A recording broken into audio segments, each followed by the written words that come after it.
Come in. Welcome. I'm E.G. Marshall. Welcome to the world of terrifying imagination. In 1843, a Dr. James Braid of Manchester developed the art of being able to produce trance sleep. Of course, he was not the first. That honor belonged to Friedrich Anton Mesmer. But Dr. Braid did coin the name of this both beneficial yet potentially disastrous parascience, hypnotism. In the skilled hands of a doctor or a psychiatrist, it can be profoundly beneficial. But in the hands of an amateur or someone unscrupulous, it can be murderously dangerous. That's it, Marge. Just keep your eyes on the coin as it goes back and forth, back and forth. You're getting sleepy, so sleepy. Your eyelids are heavy. You can't hold them up. You've got to sleep, sleep, sleep. She's under, Mark. You're putting me on, Jeff. She's fake. No, she's under, all right. She's a hypnotist's dream. Very suggestible. Look, I'll prove it to you. What's this? Hey, don't hold it there. Just long enough to show she doesn't react. You could have burned her. Oh, come on. You think I'd do anything to hurt your sister? Well, now that you've got her under, what are you going to do? What would you like her to do? Jeff asked me, what would you like her to do? Well, I would have liked her to murder my father. I wondered how Jeff would have reacted if I'd said that out loud. It almost came out anyway, since it's all I think of these days. How to murder, destroy, wipe out my father.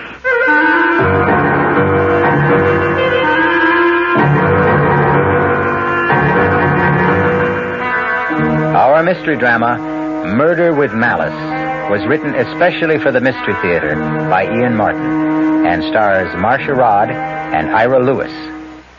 It is sponsored in part by New Sugar-Free Diet 7-Up and Buick Motor Division. I'll be back shortly with Act 1. When you feel like having a cold Budweiser, do you automatically reach for a glass? Well, sure, Bud's a great beer any way you drink it. But without a glass, you're really missing something. Now take that wonderful Budweiser head of foam, for instance. Those bubbles, tiny though they are, still amount to something pretty special at the top of your glass. Taste appeal and eye appeal. Two results of exclusive beechwood aging and natural carbonation. It takes a lot longer to brew Budweiser that way, but brewing beer right does make a difference that you can taste. That's why, when you say Budweiser, you've really said it all. Anheuser-Busch, St. Louis.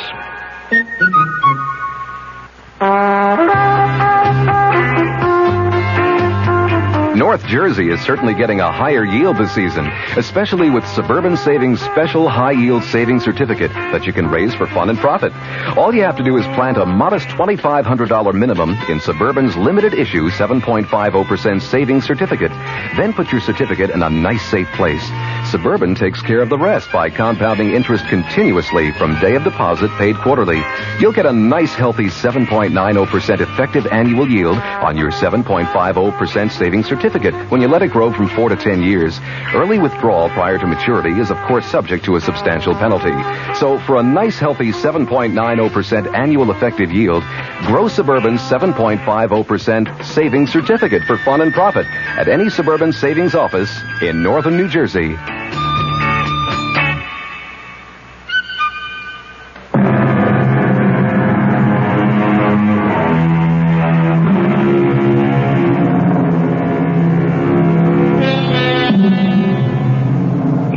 Principles of Mental Physiology, Carpenter wrote, "The method of producing this state consists in the maintenance of a fixed gaze on a bright object placed somewhat above the line of sight.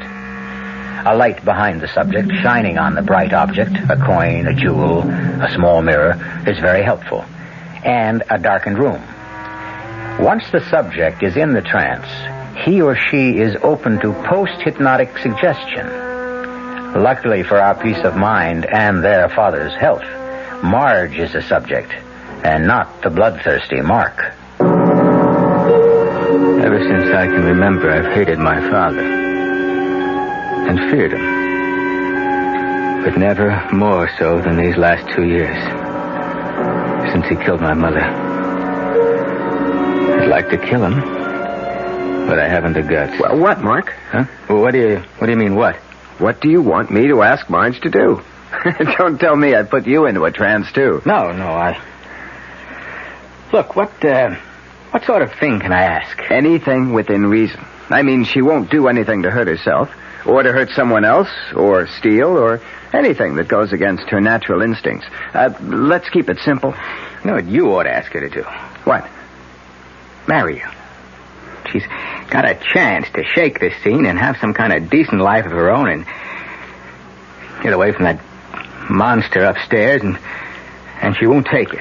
She loves her father. That murdering... Hey, come on, take it easy, Mark. He killed my mother. It was a car accident. He was going 90, and he was drunk when they crashed. It's a miracle anyone came out of it alive. It's a pity it had to be him. He got off lucky. Lucky?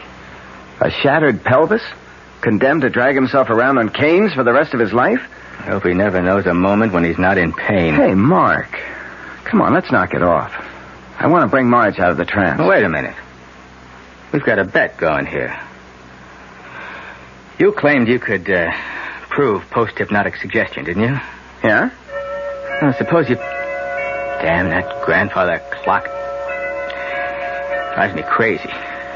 Old man's pride and joy hasn't missed a chime since the day he was born. Did it wake Marge? No. She'll stay under till I bring her out of it. What were you going to say before? Well, suppose you were to tell Marge to hit up the old man for $5,000 tomorrow at breakfast. Would she do it? Well, she might if she thought it was justified. Well, tell her I need it to pay off some debts.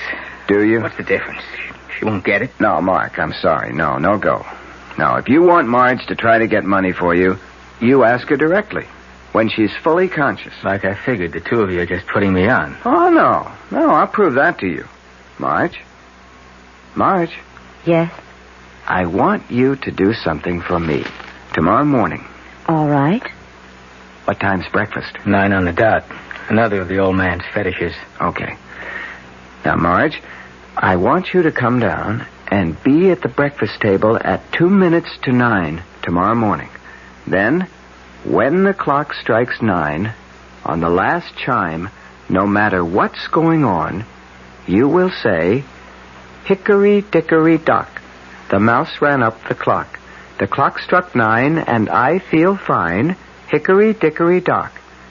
And you won't remember you said it. Will you do that? Yes? You won't forget. No. Now, you've been having a nice rest. But it's time to wake up and feel refreshed and relaxed. You will wake up when I say now. Now. I feel as if I... What are you staring at? The two of you. Jeff, did it work? Mm-hmm. What, you really put me under? About 10 minutes. Oh, that's scary. You know, why, if you can make me draw a blank like that, you can make me do anything. Oh, no, don't worry. I couldn't make you do anything you didn't really want to. I should hope not. Where did you learn this handy little parlor trick?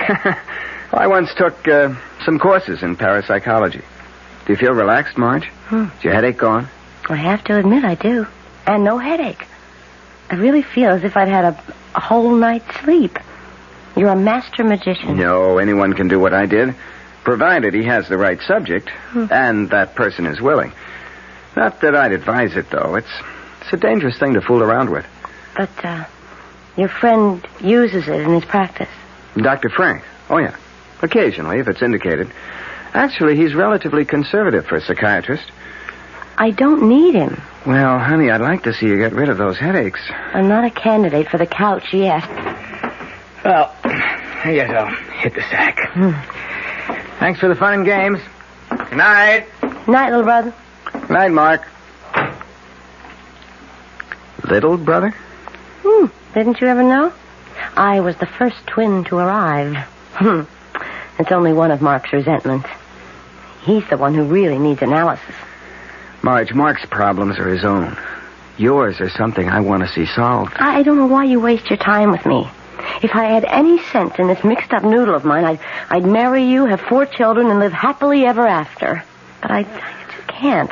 Because you feel yourself tied to your father. I can't leave him alone, Jeff. I love him. I think, for your sake, Jeff, you'd better forget me. Will you do me one favor first? Will you just go to see Dr. Frank for a few visits? You think I'm that bad off? Well, Marge, you've been pretty mixed up ever since the accident. I know. Okay, Jeff. Maybe you're right. Let me think about it, and maybe I'll call your Dr. Frank tomorrow. Tomorrow? What is it, Jeff?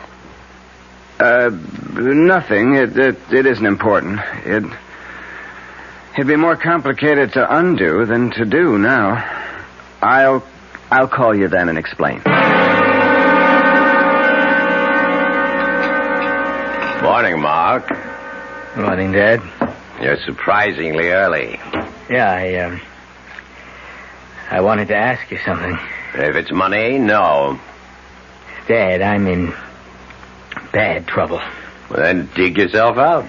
Dad, Mom left me money that will come to me when I'm 30. Why can't And very wise of her. Maybe in another 6 years you'll be able to handle it instead of gambling it away. It wasn't Mom's decision. You talked her into it. I most certainly did. Look, you don't understand. I'm mixed up with some very hard guys. If I don't pay them off... Oh, don't talk nonsense. They'll wait for that money. Good morning, Marjorie. Morning, Dad. Mark, am I late?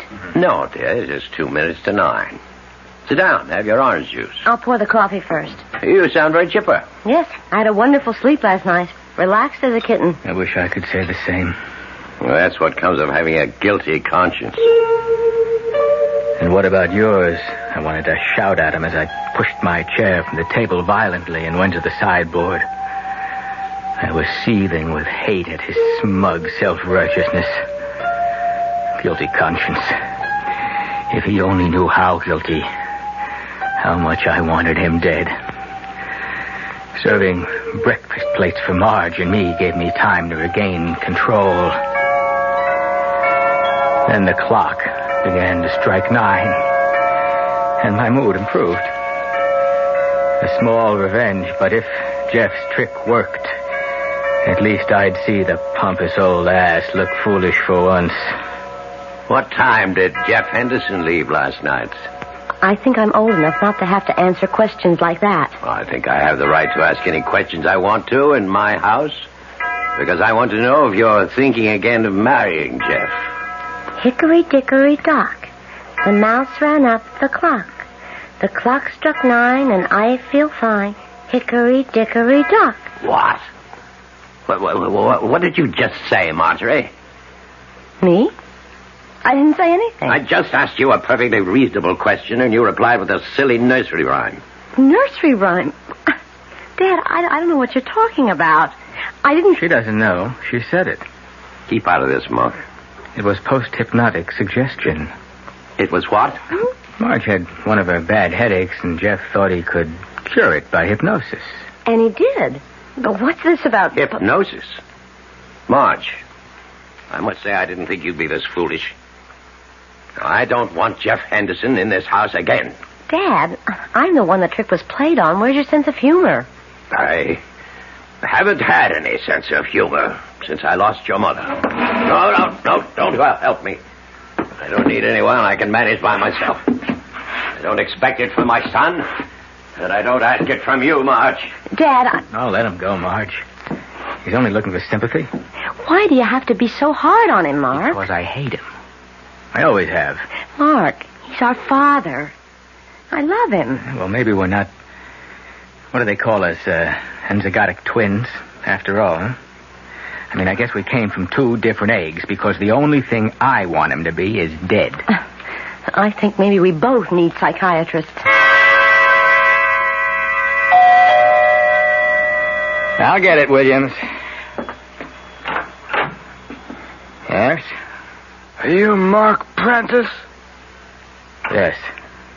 Well, open up, fella. Let me in. Oh, now you don't want to see artillery, do you? Benny? Yeah. He sent me. What do you want? Oh, boy. Benny must be going soft. He lets you into him for 15 big ones. Now, look. I'm going to pay him. Oh, I know you're going to pay him. But when? Like, what's on account? I haven't got anything right now, but Benny knows that I come into my own money when I'm 30. You got 2 weeks, fella. 2. For whole account. Otherwise, a couple of broken legs, a little treatment around kidneys, you carry the rest of your life. And we'd still be waiting for the payment. You get the message? I'm scared. And I've never been so scared in my life. And I'm caught. They mean business. And I'll never change my father's mind. I'm going to have to kill him. But how? How?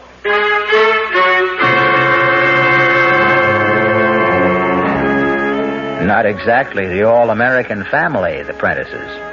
But then, where murder is contemplated, and where in fact it may be done, you don't expect to find very normal people. Especially where the murder is premeditated. I'll return shortly with Act 2.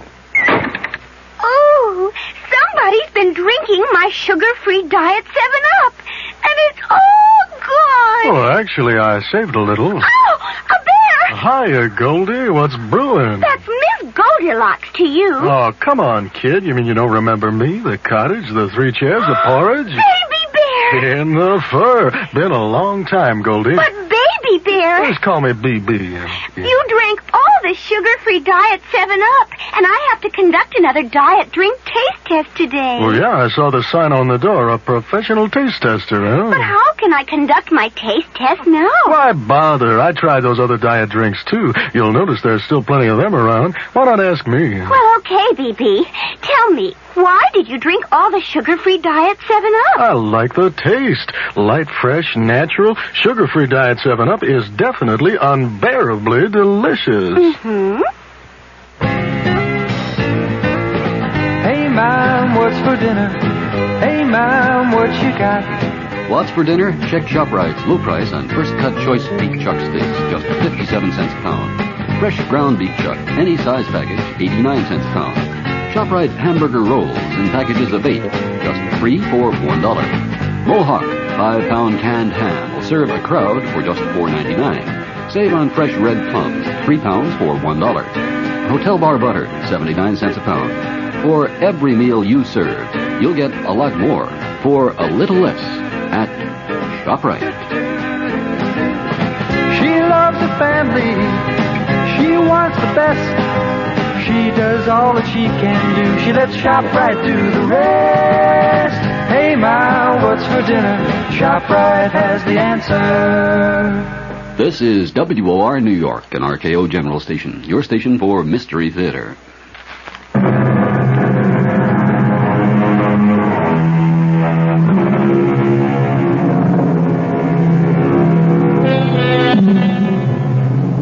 Almost 2 weeks have passed, and Mark has not been able to take any action towards solving his problems.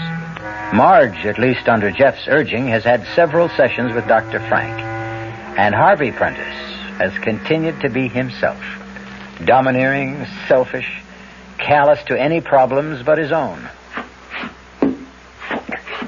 Mark? Yeah, Dad. What is it? Where the devil is Marjorie? I think she's with a psychiatrist. What does she need with a psychiatrist? You'll have to ask her that. Oh, not again. I trust she's not going to be late for dinner this time. Search me. Well, when she comes in, I'm in the study. Oh, by the way, I see you appear to be all in one piece. No bruises, no damage. Did you pay off your debts? No. Well, I told you nothing would happen. I've got 2 days left to come up with the money. Look, Dad. No. Not from me. Do you know that I'm scared to go out of the house? Has it ever occurred to you that you should and get a job? That's the way to pay your debts off. I couldn't pay my debts off with any job I can get. Perhaps you should have thought of that before you ran them up. Oh, it's easy to hate my father. And even the fact of murdering him would not be all that hard. It's just how to do it without being found out. It never occurred to me that my sister might provide the answer. Marge, Jeff, what are you doing here? I knew you had an appointment with Dr. Frank. I have the car, so I thought I'd wait and drive you home. I don't feel like talking, Jeff. Marge, I haven't seen you in almost 2 weeks. You won't even answer my phone calls. Are you mad at me? Not exactly. Is it that silly stunt I pulled with that post-hypnotic suggestion? No. Well, it's ever since that evening. I know. All right. Let's get in the car and you can drive me home. Sure.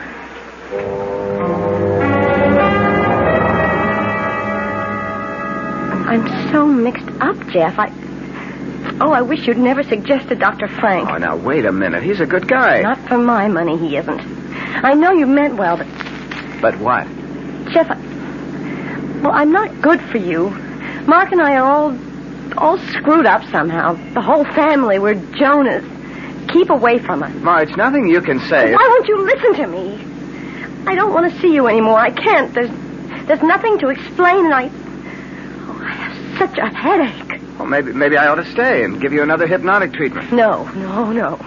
Nobody else is getting inside my head anymore but me. Please, let's just make this goodbye. I don't want to see you again. Marge, wait a minute.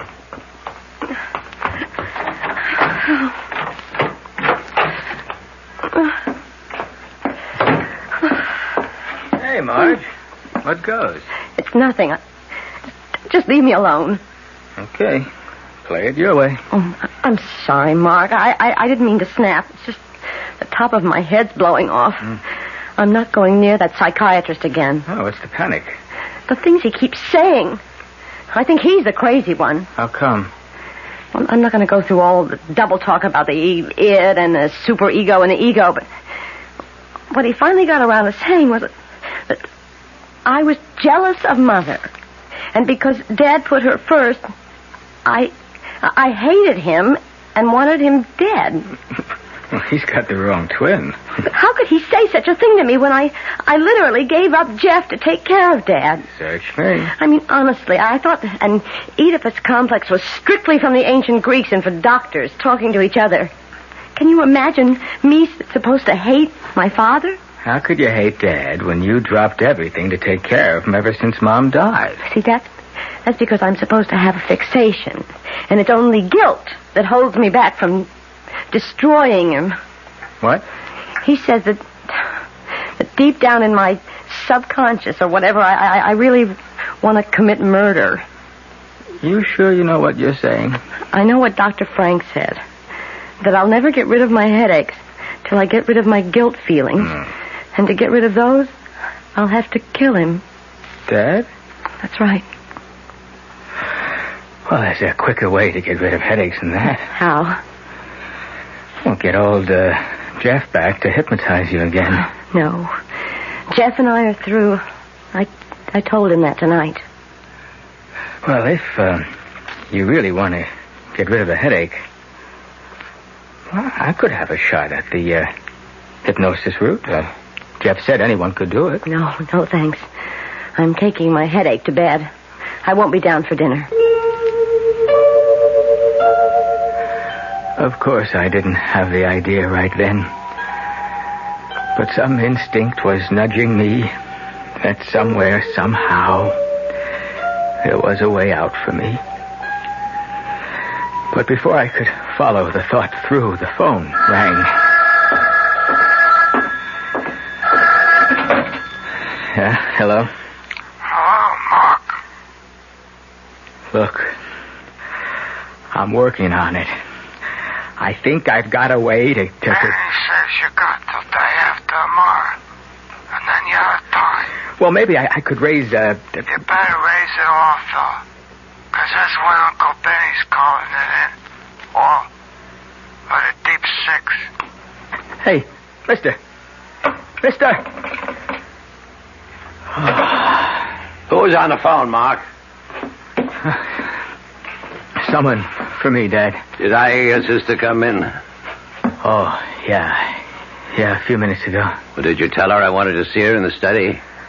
No, Damn it, face me when I talk. Why not? because she didn't want to see you. She wasn't feeling well. She went up to bed. Before dinner? She said she didn't feel like eating. And neither do I. Well, what's the matter with you? I'm scared, Dad. That's what's the matter. I'm scared so bad I'm sick. Why? That was some hard guy on the phone. Benny's man. Who's Benny? The man I owe money to. Look, you've got to let me have it. No. You don't understand. If I don't come up with it the day after tomorrow, they could kill me. Don't be ridiculous. All I'm asking is to give me my part of the money that Mom left. Marge got hers. Marjorie could be trusted. You cannot. Please. I'm not your mother, Mark. You haven't got her around to bail you out anymore the way she used to. This time it's your problem and no one else's. The only way you'll ever get any money out of me beyond living expenses is over my dead body. The only way I ever wanted it from him. Over his dead body.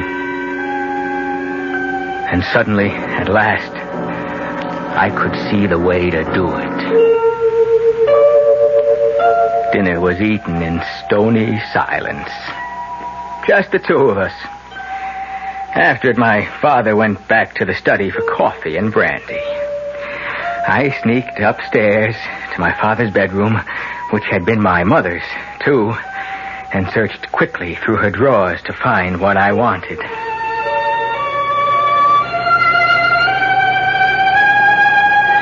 The rest was waiting till my father was safely in bed for the night, and then moving quietly along the upstairs corridor to my sister's room. Who is it? Mark. May I come in? I suppose so.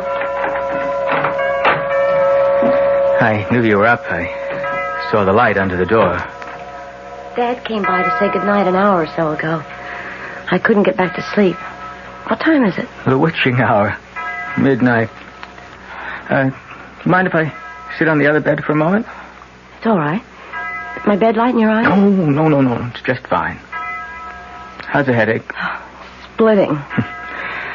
I wish I had some magic remedy. I just like to go to sleep tonight and never wake up again. No, you don't mean that. I do tonight. What's that swinging in your hand? That's a memento from better days. Remember, it's Mom's tick-tock watch. Oh, I haven't seen that in years. It's still so shiny.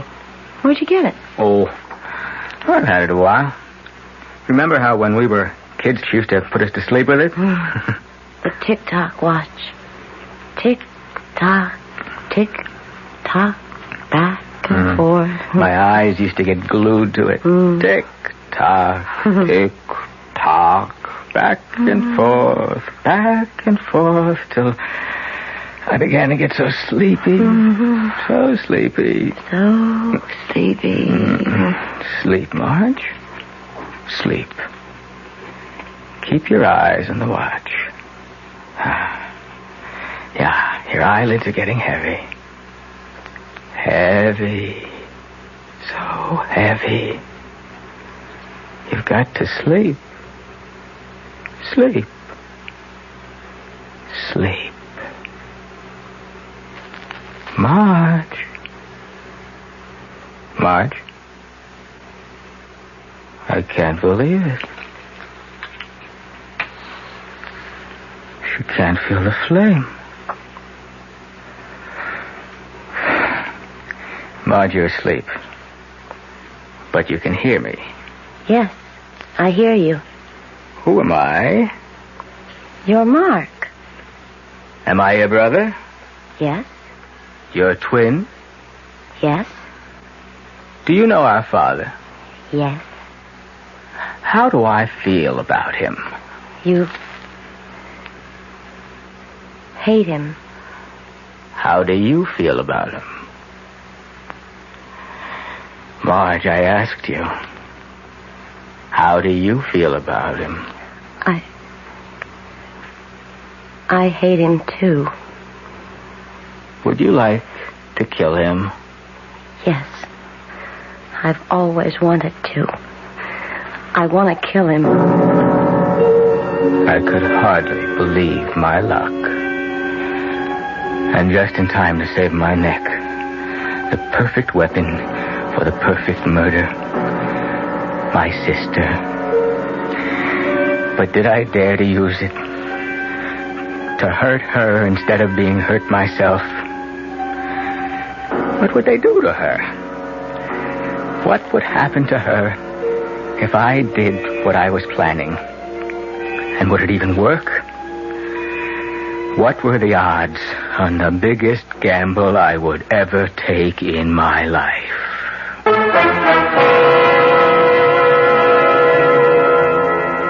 A girl helpless under an hypnotic spell, at the mercy of the agent who wove that spell, her twin brother, himself at the mercy of passions beyond his control, eaten up with hate, tortured by fear, hesitating to make an unconscionable gamble with her life to save his own. I'll return shortly with Act 3. I'd like to describe a car to you. See what you think of it. First of all, it's small. Second, it's got a 6-cylinder engine, a pretty handy asset these days. Third, it's a Buick.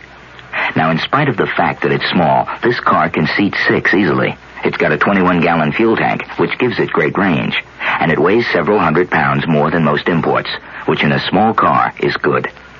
Now, what does it look like? Well, that's pretty tough to handle on radio. I'd hesitate to call it glamorous, and it sure isn't homely. I think handsome would be fair, and it offers some pretty attractive styling and trim options. The interior is definitely its strong suit. Now, if that sounds like a little more than your average small car, then I've described it properly. Because remember, this small car is a Buick. The car is called Apollo, Buick Apollo, and it's about as much small car as you'll find on the road today. See for yourself at your Buick Opel dealer. One of the 10 best newspapers in America. Easily the nation's best suburban newspaper. Becoming a paper of national influence. These words are from a recent issue of Time magazine.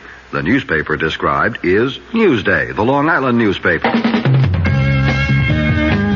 On the basis of editorial excellence, Time magazine selected the 10 newspapers in America that stand out above the rest. One of them was Newsday. Because, as Time noted, Newsday combines solid local coverage with ambitious national and international undertakings. And because Newsday meets Time's other criteria for excellence, it's entertaining and informative.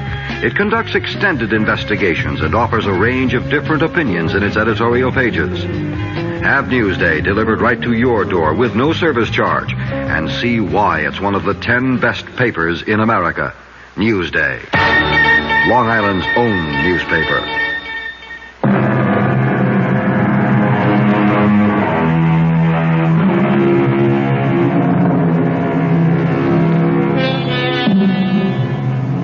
Marge lies still, her eyes wide open, but unseeing. Alongside, her brother Mark sits, his mother's watch still swinging its pendulum arc in his hand, unnoticed as he wrestles with the conscience which holds him back from this ultimate gamble. The gamble? Can anyone under hypnotic influence be induced to commit murder? If she killed, they'd never do anything to her. There's a whole history. The encephalitis she had as a kid, the nervous breakdown after Mom died. She's going to a psychiatrist now. Sure, I can get her off. Temporary insanity. Yeah, that's it. Only will it work? What was it Jeff said? She won't do anything to hurt herself. or to hurt someone else, or steal, or do anything that goes against her natural instincts. Natural instincts. What does that mean? Doesn't it mean what we really feel deep inside, even if we don't know about it? It's a gamble, but the odds aren't bad. It's Mark, Marge. Can you hear me? I hear you. Remember a couple of weeks ago when Jeff was here and we got off on the hypnosis kick? Yes, I remember. And what started it? I don't know. I think, yes, talking about being kids. Remember how even then Jeff was into the psychic bit? Yes. The funny cards and guessing and trying to reach each other's minds. And who was the best? We were. Why? Because we're twins. Twins go together. Remember how we always liked the same things? Mocha ice cream and rare hamburger, buttermilk, crazy things nobody else liked. We liked, just like we hated. What did we hate? You know. Coffee, half and half, and hot dogs without relish, and people who lie or cheat or murder. Murder? Like Dad. He killed Mother, didn't he? There was an accident. He was too drunk to drive the car. Didn't you hate him after the accident? I don't know. Don't you hate him now?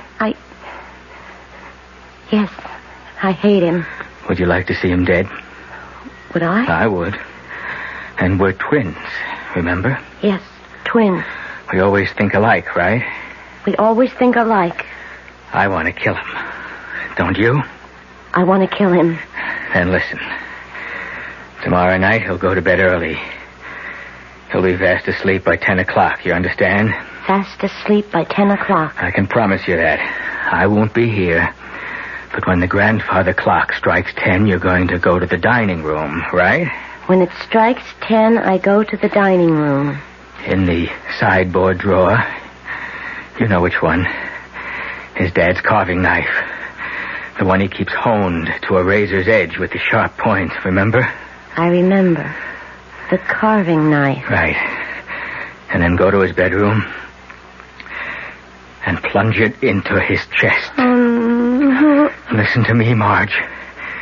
You'll be doing what you always wanted to do. You'll never have headaches anymore because the guilt will be gone.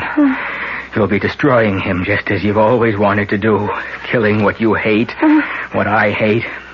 Killing all the hate in our hearts. You understand?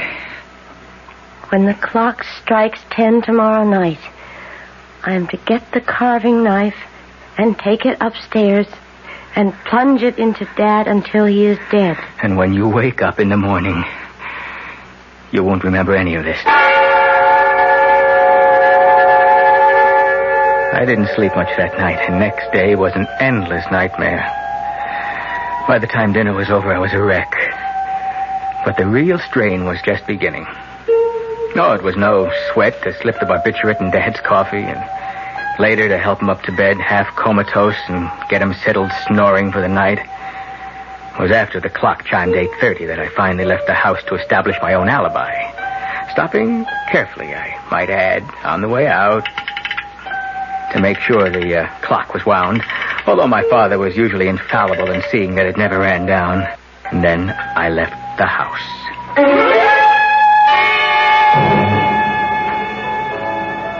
Hey, Mark. Sorry I'm a little late. Oh, just glad you're here. Have you eaten? Yeah. You? Oh, long time ago. I ordered some setups. Scotch okay with you? One drink. Just thought we might have a talk together. What time is it? Around 5 or so to 9. Well, what do you want to talk about? Marge. Well, now, that's my favorite subject. You aren't the bearer of good news by any chance? Good news? Well, that she's changed her mind about me and I might have some kind of a chance with her? Oh, that's something we might discuss, Jeff. Let's have another drink first.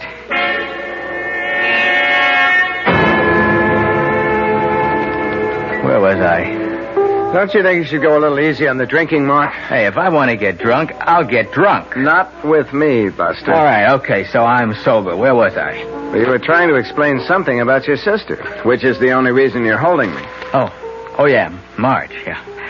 You know, you don't stand a chance as long as Dad's around. Yeah, I'm aware of that problem. Well, supposing it suddenly didn't exist anymore, supposing there wasn't my father. If that's your only question for the evening, maybe we ought to order another drink.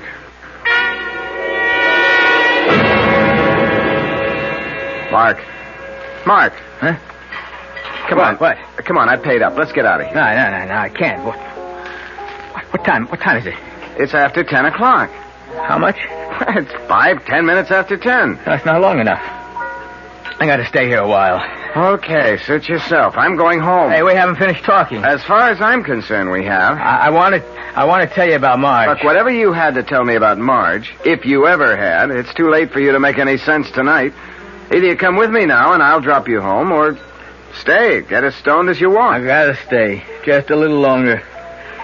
Doesn't matter anymore. My hands, my feet, everything seemed like lead from the moment 10 o'clock had passed.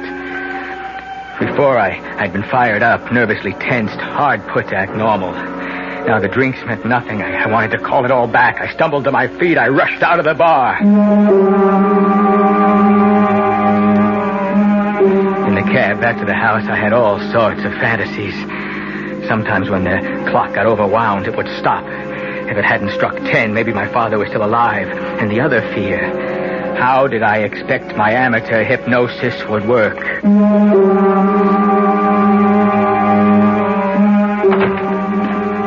In the house, empty. I was conscious of the echo of its sighs for the first time. Through the hall, up the big staircase, down the hall to my father's room. Everything seemed to echo. Carefully, I opened the door to my father's room and listened. No sound. I went in. I looked at my father where he lay, lit by a lamp on the far wall over the dressing table. The first thing I was conscious of was that he was breathing. Then I saw the carving knife on the floor. It was instinctive to pick it up. It was bright silver and stainless steel, glittering in the corner lamp. There was no trace of blood. He wasn't dead. And I knew I would have to do this by myself. By myself. There never had been any other way. So I came to the bed, lifting the knife up high to drive it home. And suddenly his eyes were open, looking at me, recognizing what was about to happen. In one convulsive shrug towards me, his eyes glazed over. But in that last moment, he said, "You always wanted me dead. Dead. So, strike. Strike. For all the good it will do you."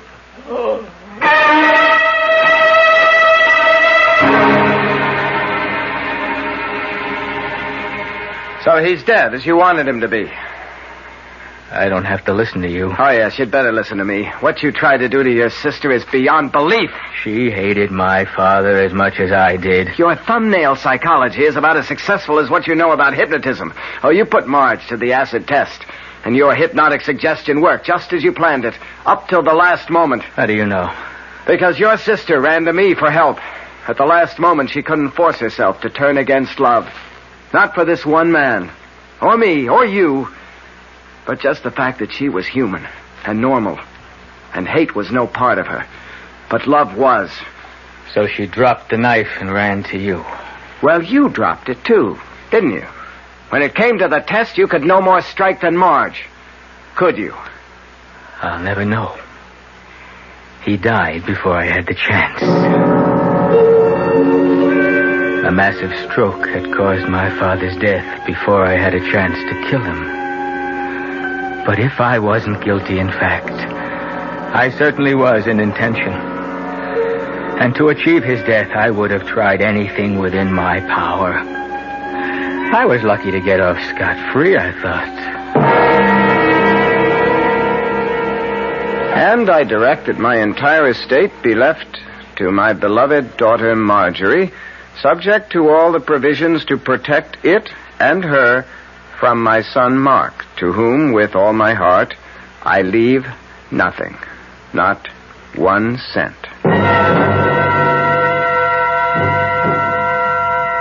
As attorney for the estate, Mark, I'm going to make sure your father gets his wish. Oh, sure, big deal. You figure to marry the heiress. I figure to protect Marge from you as long as I live. If I thought I could wring your neck by myself and get away with it, I'd be happy to do it. Luckily, I don't have to worry. No dough, brother. Not a penny. Go pay your debts.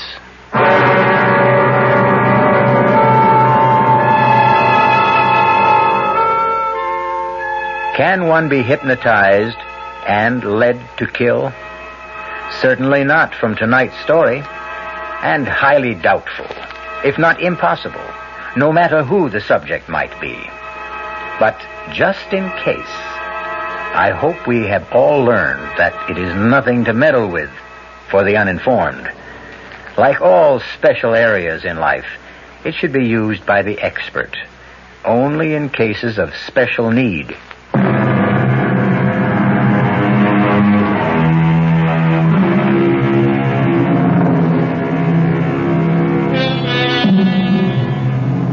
It was some time before Marge and Jeff were married, but once they were, the shadows and cobwebs were wiped away.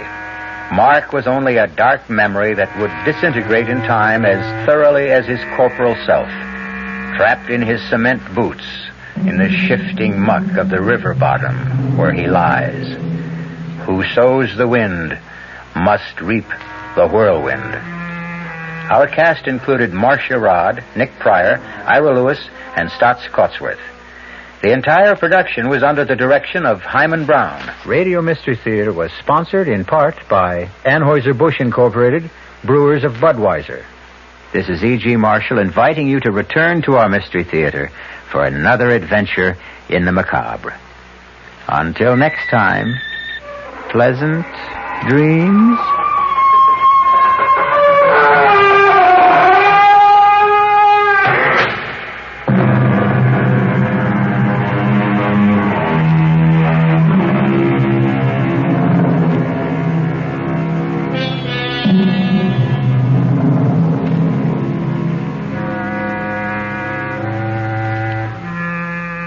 The preceding Mystery Theater program was furnished by the CBS Radio Network.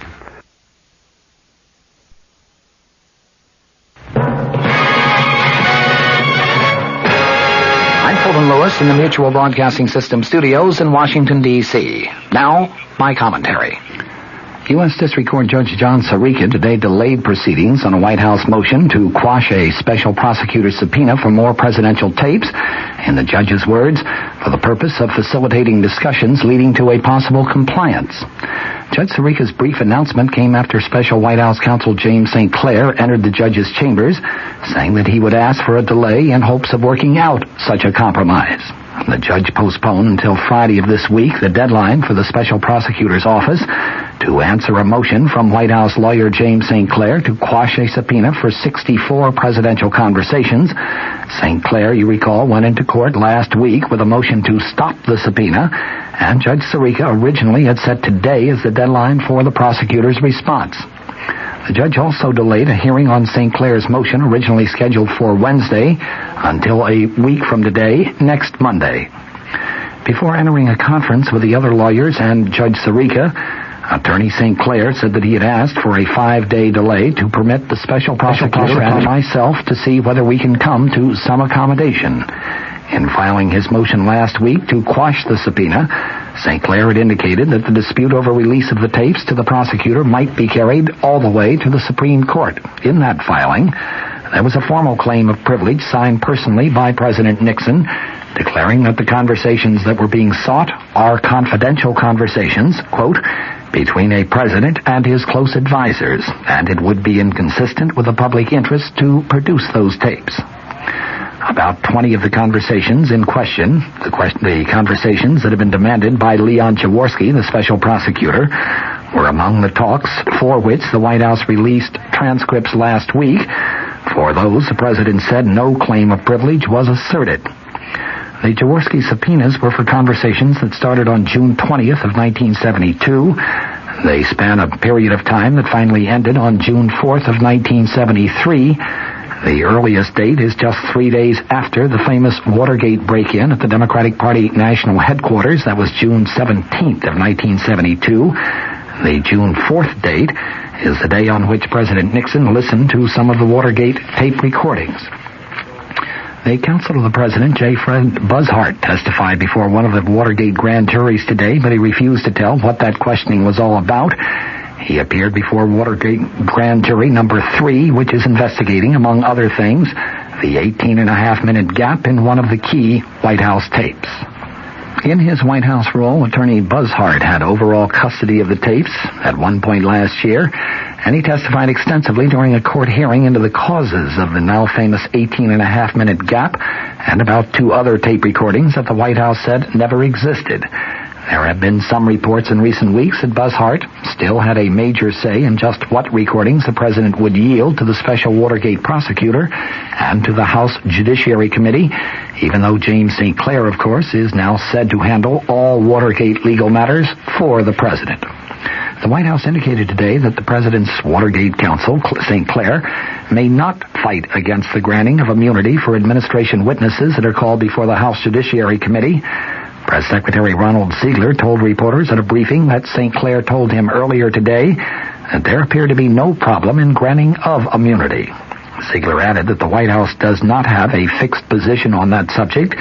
He noted that it would be up to the committee to determine the question of immunity for witnesses who could tell what they know about Watergate-related matters. Michigan Republican Representative Edward Hutchinson, the ranking minority member of the Judiciary Panel, has already been quoted as saying that he would oppose granting immunity to any witnesses who testified before his committee during its impeachment inquiry. Asked if there has been any effect on the White House staff since the president released the transcripts of a number of White House conversations last week, Ziegler today replied, "Over the past month, there has been a hesitancy to make extensive notes or to put anything down on paper." Ziegler said the problem had not yet reached serious proportions, but he said it might if there were a breakdown in the principle of executive privilege. The president issued the transcripts in response to the Judiciary Committee's formal subpoena for the tapes of 42 presidential conversations. Herbert Kalmbach has testified of a midnight meeting at which he said a top dairy cooperative official was told that milk prices would be increased and that the White House wanted confirmation of a $2 million campaign pledge. Kalmbach, of course, is a former campaign fundraiser for President Nixon.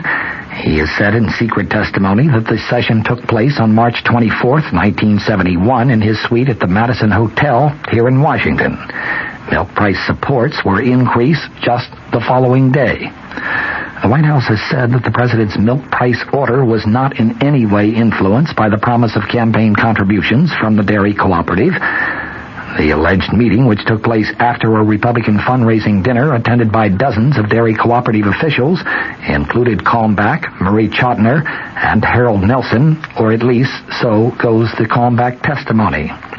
Chotiner had quit 3 weeks earlier as the president's special counsel and had just entered private law practice where he was receiving a retainer of $57,000 a year paid by the nation's largest dairy cooperative, the Associated Milk Producers Incorporated.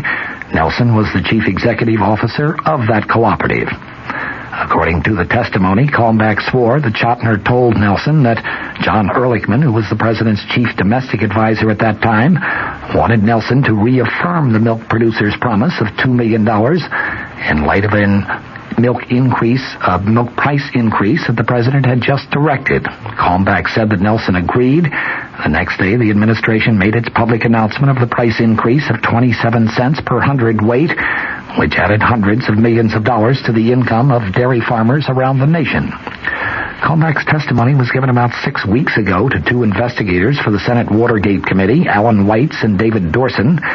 They said that this testimony, along with other unspecified evidence, provides the basis for a letter which lawyers for the House Judiciary Committee sent to the White House back on April 19th. That letter, intended to state facts showing the impeachment investigators' need for 45 presidential tape recordings about the milk fund affair, was made public just last Friday.